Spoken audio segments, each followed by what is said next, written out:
സദ്യയിൽ മധുരവും എരിവും പുളിയൊക്കെ ചേർന്ന ഒരുപാട് വിഭവങ്ങളുടെ ഇടയിൽ വെള്ള നിറത്തിലുള്ള ഒരു പാവം വിഭവമാണ് നമ്മുടെ ഈ ഓലൻ എന്ന് പറയുന്നത്. എളുപ്പത്തിൽ തയ്യാറാക്കാൻ പറ്റുന്ന ഈ ഒരു ഓലൻ നമ്മുടെ സദ്യയുടെ ഐറ്റംസിൻ്റെ ഇടയിൽ ടേസ്റ്റ് ബാലൻസ് ചെയ്യാനുള്ള ഒരു വിഭവമായിട്ടാണ് അറിയപ്പെടാറ്.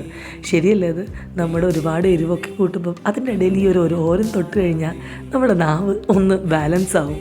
ഇതിലേക്ക് ആവശ്യമായ സാധനങ്ങൾ: ഒരു 1/4 കിലോ കുമ്പളങ്ങ ഈ ഒരു വലിപ്പത്തിൽ അരിഞ്ഞതും, അച്ചിങ്ങാപ്പയർ ഒരു 3-4 ഈ ഒരു നീളത്തിൽ അരിഞ്ഞതും, 3-4 പച്ചമുളകും, ഉപ്പും കുറച്ച് വെള്ളവും ചേർത്ത് 5 മിനിറ്റ് ഇതൊന്ന് ട്രാൻസ്പെറൻ്റ് ആവുന്നവരെ വേവിക്കാം. ഇനി തുറന്ന് വെച്ച് ഇതിൻ്റെ വെള്ളമൊക്കെ ഒന്ന് വറ്റി കഴിയുമ്പോൾ കട്ടിയുള്ള ഒരു തേങ്ങയുടെ പാല്, അധികം വെള്ളം ചേർക്കാതെ അരച്ചെടുത്ത തേങ്ങാപ്പാലായിരിക്കണം, അതും കൂടെ തീ ഓഫ് ചെയ്തതിന് ശേഷം ഒഴിച്ചു കൊടുക്കാം. കരിവേപ്പിലയും പച്ചവെളിച്ചെണ്ണയും കൂടെ ചേർത്ത് കഴിഞ്ഞാൽ ഓലൻ തയ്യാർ.